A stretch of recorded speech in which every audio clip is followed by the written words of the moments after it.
देखिए इस वीडियो में आरओ 2023 के प्रीलिम्स को ध्यान में रखते हुए और यूपीपीसी 2024 के प्रीलिम्स को ध्यान में रखते हुए जो कि मार्च में होने वाला है। आरओ का पेपर ऑब्वियसली 11 फरवरी को आपका शेड्यूल्ड है, तो उसके लिए कौन कौन से इंपॉर्टेंट क्वेश्चंस करंट अफेयर्स के होने चाहिए उनको मैं यहाँ पर डिस्कस करने वाला हूँ। एक एक क्वेश्चन बहुत इंपॉर्टेंट है, बाकी आप जानते हैं, आपने पहले से इनको पढ़ा हुआ है, रिवाइज किया हुआ है, आपके लिए इतनी बड़ी बात नहीं होनी चाहिए, इतनी कोई प्रॉब्लम इनको याद करने में नहीं होनी चाहिए। देखिए जो ईरान है वो एससीओ का, एससीओ बहुत इंपॉर्टेंट है, आपको मालूम है एससीओ का फिल्म फेस्टिवल पूछा जा चुका है आपके एग्जाम में।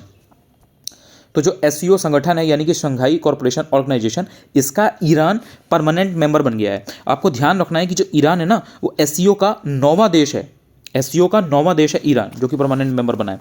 अब इसके बाद में आपको ध्यान रखना है कि जो यूएई है यानी कि यूनाइटेड अरब एमिरेट्स, ये पहला अरब देश है, पहली अरब कंट्री है जिसको पर्यवेक्षक का यानी कि ऑब्जर्वर का दर्जा प्राप्त हुआ है मनी लॉन्ड्रिंग पर एशिया पैसिफिक ग्रुप में। ध्यान रखिएगा, मनी लॉन्ड्रिंग पर एशिया पैसिफिक ग्रुप में ऑब्जर्वर का दर्जा प्राप्त करने वाला ये पहला अरब देश है यूएई।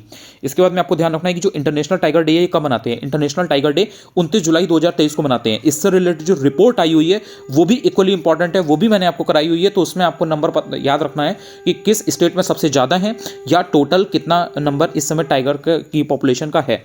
इसके बाद में आपको ध्यान रखना है कि जो अंतर्राष्ट्रीय वित्तीय सेवा केंद्रीय प्राधिकरण है यानी कि international financial services centres authority, इसके अध्यक्ष कौन है, के राजारमण।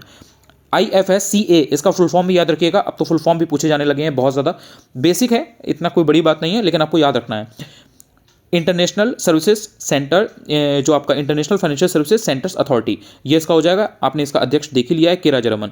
अब इसमें आपको देखिएगा कि जो IFSCA है ये फाइनेंशियल मार्केट्स को देश में इंटरनेशनल सर्विस सेंटर्स में रेगुलेट करता है। जिससे अगर आपसे पूछा जाए कि IFSCA करता क्या है, तो ये फाइनेंशियल मार्केट जो होती है उसको कंट्री के अंदर इंटरनेशनल सर्विस सेंटर्स में रेगुलेट करता है, कंट्रोल करता है। अब बात आती है यूनाइटेड किंगडम की। यूनाइटेड किंगडम पहला यूरोपीय देश बना है जिसने CPTPP में शामिल हो गया है। जो CPTPP का मतलब क्या है, comprehensive and progressive agreement for trans Pacific partnership, यानी कि ट्रांस पैसिफिक पार्टनरशिप के लिए व्यापक और प्रगतिशील समझौता। बहुत इंपॉर्टेंट है, याद रखिएगा, बिकॉज जो यूके है या जो आपका ये ब्रिटिश पार्लियामेंट है या जो ब्रिटिश प्राइम मिनिस्टर हैं, ये बहुत इंपॉर्टेंट है। इसलिए आपको याद रखना है कि क्योंकि उनसे रिलेटेड चीज़ें पूछी जा चुकी हैं तो chances are very very high कि ये आपसे पूछा जा सकता है। तो इसलिए याद रखिएगा कि यूनाइटेड किंगडम पहला यूरोपीय देश बना है जो कि CPTPP में शामिल हो गया है, comprehensive and progressive agreement for trans Pacific partnership.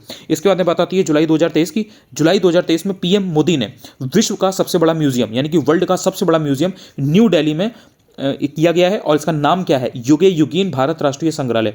Very very important it is, chances are very very high this may be asked in RO 2023 prelims और यूपीपीसी 2024 प्रीलिम्स। इसके बाद में बात आती है स्टार्टअप 20 शिखर सम्मेलन 2023 की। कहाँ पर हुआ है ये गुरुग्राम हरियाणा में। भारत की जो G20 अध्यक्षता है उसी में गुरुग्राम हरियाणा में स्टार्टअप 20 शिखर सम्मेलन 2023 हुआ है। इसके बाद में है PM मोदी को लोकमान्य तिलक राष्ट्रीय पुरस्कार दिया गया है 103वीं डेथ एनिवर्सरी पर। 103वीं डेथ एनिवर्सरी किसकी होती है ये आपको खुद सर्च करना पड़ेगा, बिकॉज ये बहुत इंपॉर्टेंट है। मॉडर्न हिस्ट्री का इंडियन नेशनल मूवमेंट के एक बहुत ही इंपॉर्टेंट पर्सनैलिटी हैं, उनसे ये रिलेटेड है। इसके बाद में बात आती है जेम्स फर्ग्यूसन, जिम स्केया, यूके के हैं ये। इसमें आपको ध्यान रखना है कि इनको IPCC का चेयरमैन बनाया गया है। IPCC का मतलब क्या है, inter governmental panel on climate change. तो इनका नाम आपको याद रखना है जेम्स फर्ग्यूसन, जिम स्केयर, ठीक है, ये यूके के हैं बेसिकली।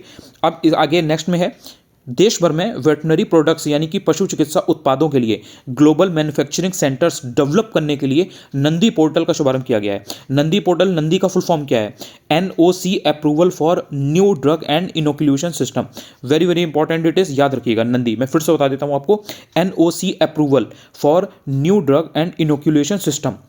तो इसका शुभारंभ किया गया है नंदी पोर्टल, किस लिए, ग्लोबल मैन्युफैक्चरिंग सेंटर्स डेवलप करने के लिए। और ये है एक्चुअल में किस चीज़ के लिए, वेटरनरी प्रोडक्ट्स के लिए, यानी कि पशु चिकित्सा उत्पादों के लिए कंट्री में।